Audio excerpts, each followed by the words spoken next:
Hello everyone, welcome back to this channel. I hope you will be doing extremely well in your life. In today's video, I will be talking about 70 daily use English sentences. I hope you will like this video. वो मुझे जानबूझकर चोट पहुंचाता है. He hurts me intentionally. He hurts me intentionally. क्या तुम अपने गुस्से पर काबू नहीं रख सकते? Can't you keep control on your anger? Can't you keep control on your anger? मेरी शर्ट कहाँ है? So its English will be, where is my shirt? Where is my shirt? When you're not able to find it out your shirt. मैंने अपनी shirt धोई. When your shirt got dirty, after that you are speaking this line in English. I washed my shirt. I washed my shirt. ये shirt किसकी है? So its English will be, whose shirt is this? Whose shirt is this? मुझे अपनी shirt बदल लेनी चाहिए. I should change my shirt. Should is a modal verb over here. I should change मतलब बदलना. मेरी शर्ट my shirt. ये shirt मत धोना. So you probably speak this line in English when a shirt is not that dirty and you want to wear it again. Don't wash this shirt. Don't wash this shirt. मैं अपनी shirt पर press कर रहा हूँ. I am ironing my shirt. I am ironing my shirt. मेरी shirt अभी तक सूखी नहीं है. When you put your shirt to dry and it is not dried at the moment, so you can say my shirt is not dry yet. My shirt is not dry yet. तुम्हारी shirt पर वो क्या है? It means you are talking about any of the spots. What is that on your shirt? When something fell down on your shirt, so probably someone noticed and tell you to remove it. What is that on your shirt? On is a preposition. मैं ज़्यादातर सफ़ेद shirt पहनता हूँ. So white shirt is meant for formal use. I usually wear a white shirt. I usually wear a white shirt. तुम मेरी shirt पहने हुए हो. You are wearing my shirt. That means something mismatched has happened. You are wearing my shirt. मेरी shirt मत खींचो. When someone want to call you from behind and he just pull your shirt from his side, so you can say don't pull my shirt. Don't pull my shirt. उसने मेरी shirt खींची. So its English will be, he pulled my shirt. He pulled my shirt. तुम्हारी shirt जल्दी सूख जाएगी. When you have put your shirt to dry, so definitely your shirt will dry soon. Your shirt will dry soon. कृपया मुझे हरी shirt दिखाओ. When you are in any of garment shop and you are just looking for a shirt for yourself, please show me the green shirt. Please show me the green shirt. मुझे ये shirt अच्छी नहीं लगती है, मुझे दूसरी दिखाओ. It means you are not satisfied with the current design what the salesman has shown you. I don't like this shirt, show me another. You can say वो अपने बेडरूम में है. So its English will be, he is in his bedroom. He is in his bedroom. अपने नाखूनों को मत चबाओ. Don't bite your nails. It's a very bad habit because whatever the dirt it is there on your nails, you are just going to take it inside your body. So it's quite bad. तुम किस चीज़ का इंतज़ार कर रहे हो? So its English will be, what are you waiting for? What are you waiting for? Which moment you want to come and after that you will start doing something. ये कुत्ता काटता नहीं है. This dog doesn't bite. This dog doesn't bite. अपने नाखूनों को चबाना बंद करो. Stop biting your nails. Stop के बाद हम verb with ing यूज़ करते हैं. I have told you several times in my video, stop biting your nails. तुम्हारे साथ और कौन रहता है? Who else lives with you? Who else lives with you? Light कैसे चली गई? So its English will be, how did the power go off? How did the power go off? मेरे निजी मामलों से दूर रहो। Stay out of my personal matter. Stay out of my personal matter. So here comes our question of the day in which I am going to ask you translation of a sentence. Sentence is ये मेरा निजी मामला है। So you have got a hint from the previous sentence I told you, so you can easily translate this sentence. तुम मामला क्यों खींच रहे हो? Why are you stretching the issue? Why are you stretching the issue? ज़रूर दाल में कुछ काला है। There is definitely something fishy. There is definitely अब श्योरली समथिंग मतलब कुछ, दाल में काला के लिए फिशी बोल सकते हैं। मुझे बिना बताए बाहर मत जाना। डोंट गो आउट, ये इंपरेटिव सेंटेंस है। विदाउट इन्फॉर्मिंग मी, मुझे बताया, और ये विदाउट प्रपोजिशन का काम कर रहा है यहाँ पर, ठीक है। Don't go out without informing मी। अपनी औकात में रहो। तो मोस्ट ऑफ द टाइम आप किसी का स्टैंडर्ड शो करते हैं तो at the position of time, at the situation, you use the sentence stay in your limits. Stay in your limits. मेरा उससे कोई लेना देना नहीं है। सो एक एडवांस स्ट्रक्चर है। स्ट्रक्चर है nothing to do with someone, ठीक है। Something to do with someone भी हो सकता है, कुछ लेना देना हो। I have nothing to do with him. ये उसके भविष्य का सवाल है। सो इसकी इंग्लिश होगी it's a matter of his future. It's a matter of his future, of his safety, for his career, ऐसे आप बोल सकते हैं, ठीक है। मैं आज बहुत खुश हूँ। तो जब anything good has happen to you in your life, so you are probably very happy at that position. So आप बोल सकते हैं I am on cloud 9 today. I am on cloud 9 today. मुझे अपने हाथों से खिलाओ। So you can use this line for mom to feed you with her beautiful hands. Feed me with your hands. Feed me with your hands. वो अपने सामने किसी को बोलने नहीं देता है, तो मतलब that sort of people who doesn't allow anyone to speak in front of them. तो आप बोल सकते हैं he doesn't let anyone speak in front of him, ठीक है। मुझे फ़ोन कर देना अगर किसी चीज़ की ज़रूरत हो। तो ऐसा आप बोलते हैं अपने दोस्त यार में।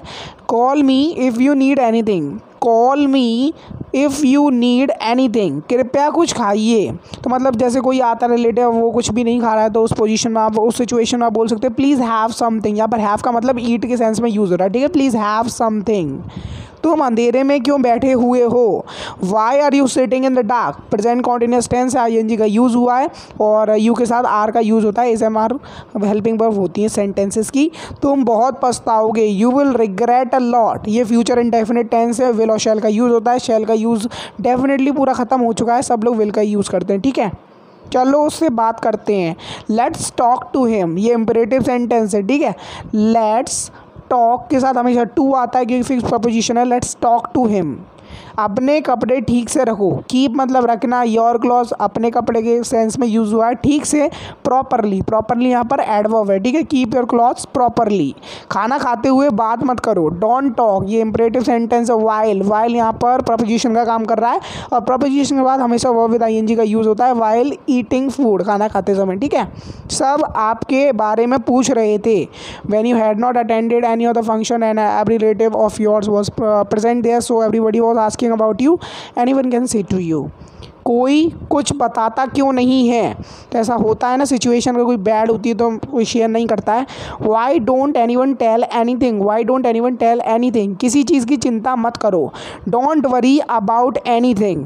वरी अबाउट के साथ आप कुछ भी लगा सकते हैं। Don't worry about your career, about your future, ऐसे आप बोल सकते हैं। ये पंखा बहुत शोर कर रहा है। This fan is making a loud noise. This fan is making a loud मतलब ज़ोर का, नॉइज़ मतलब शोर। तुमने मुझे अचानक कॉल क्यों किया? तो ये पास्ट इंडेफिनिट टेंस है। Why did you call me suddenly. Why did you call me suddenly. ये तो मेरा कर्तव्य था। तो इसकी इंग्लिश होगी it was my duty. It was my मतलब मेरा, कर्तव्य के लिए आप बोल सकते हैं duty, which you have to perform, which you must have to perform. उसका चेहरा मासूम है। तो by look someone looks innocent, though sort of people are not innocent in reality, okay. His face is innocent. His face is innocent. मैंने बहुत कोशिश कर चुका हूँ। मैं बहुत कोशिश कर चुका हूँ, ऐसा बोलना चाहते हैं तो आप बोलेंगे I have tried a lot. Present perfect का टेंस है। Third form of the verb will be used over here. I have tried a lot. वो ज़रूर एक डॉक्टर बनेगा if he is good at study, so definitely he will become a doctor. He will definitely become a doctor, profession के आगे हम article a का use करते हैं, वो अभी तक नहीं आया है। ही हैज़ंट कम सो फार, सो फार मतलब अभी तक, ही हैज़ंट कम सो फार, मैं तुम्हारे लिए बहुत खुश हूँ। I am very happy for you, happy यहाँ पर एडजेक्टिव का काम कर रहा है। I am very happy for you, पूछने की ज़रूरत नहीं है, ये फ्री है। Needless to ask, it's free, needless to ask, it's free. तुम चुप क्यों हो, तो इसकी इंग्लिश होगी why are you silent, why are you silent मतलब चुप। तुम मेरे लिए ख़ास हो, तो अगर आपको ऐसा बोलना हो तो आप बोलेंगे you are special to me, you are special to me when someone is important in a life. ये सुरक्षा का मामला है, जैसे मैंने आपको बताया था। आप कैसे रिप्लेस कर सकते हैं, it's a matter of safety, it's a matter of safety and safety should be number 1 priority. मेरा सर मत खाओ, तो आप अगर आपको कोई डिस्टर्ब कर रहा है कॉन्टिन्यूसली तो आप बोल सकते हैं don't nag me, don't nag me. After that you can use line leave me alone, I don't want to talk to you, I am not interested at all. हमें तुम पर बहुत गर्व है। We are very proud of you, क्या होगी इसकी English, we are very मतलब बहुत प्राउड ऑफ यू। यह मेरा रिजल्ट है, तो रिजल्ट को आप इंग्लिश में बोल सकते हैं, रिजल्ट भी बोल सकते हैं या फिर रिपोर्ट कार्ड बोल सकते हैं। It's my report card, it's my report card which is showing my performance, how much I have studied. मुझे अच्छे नंबर मिले हैं, तो इसकी इंग्लिश होगी I have got a good marks, I have got a good marks. तुम ये नहीं कह सकते हो, you can't say this, you can't say this, यहाँ पर कैन कांट कॉन्ट्रैक्शन है कैन और नॉट का, यू कांट से दिस, यह कैसे हो सकता है, how can it happen, how can it happen. So अगर पॉसिबिलिटी नहीं है कोई चीज़ होने की तो आप लोग उस समय सरप्राइज हो जाते हैं कि ये कैसे हो सकता है भाई, ये करने की ज़रूरत नहीं है, no need to do this, no need to do this, ये बिल्कुल भी नहीं हो सकता है। It can't happen at all, can't is a contraction of, अरे यार फिर से रिपीट कर रहा हूँ, कोई दिक्कत नहीं है। कैन एंड नॉट आपको अच्छी तरीके से मेमोराइज हो जाएगा, बार बार बोलूँगा तो। तुम ऐसा कैसे करोगे, how will you do so, अगर कोई बैड एक्टिविटी परफॉर्म करना वाला है और वो गुड है मतलब by nature, so how will they और ही डू समथिंग। आपको ये नज़रअंदाज नहीं करना चाहिए, you should not ignore this, you should not को आप कॉन्टेक्ट कर सकते हैं shouldn't, you shouldn't ignore this. मुझे बताना मत भूलना, don't forget to tell me, क्या होगी इसकी इंग्लिश, बहुत सिंपल है, don't forget to tell me, don't forget to do something. तो ऐसे स्ट्रक्चर बना सकते हैं, मैं बिल्कुल भी सो नहीं पाया, I couldn't sleep at all, at all का यूज़ करा करिए अपनी स्पोकन इंग्लिश में।